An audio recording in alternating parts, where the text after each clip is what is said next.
Aray mo, pakak!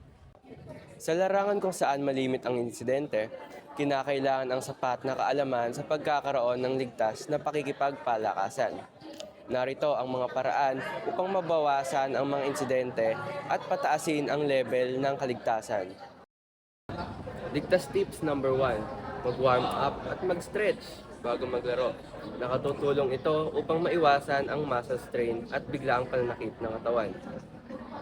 Ligtas tips number 2, magsuot ng tamang kasuotan at protective gear tulad ng sapatos, knee pads, o helmet depende sa sport na nilalaro. Ligtas tips number 3, minom ng sapat na tubig bago, habang at pagkatapos ng laro upang maiwasan ang dehydration. Ligtas tips number 4, sundin ang mga patakaran ng laro at pakinggan ang coach o referee.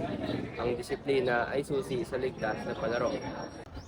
Ligtas tips number 5, huwag ipilit ang sarili kapag may nararamdamang sakit o pagod. Mas mahalaga ang kalusugan kaysa sa panalo. Sa pamamagitan ng wastong paghahanda at pag-iingat, mas nagiging masaya at ligtas ang paglalaro ng sports. Tandaan, ang tunay na kampiyon ay marunong mag-alaga sa sariling kalusugan.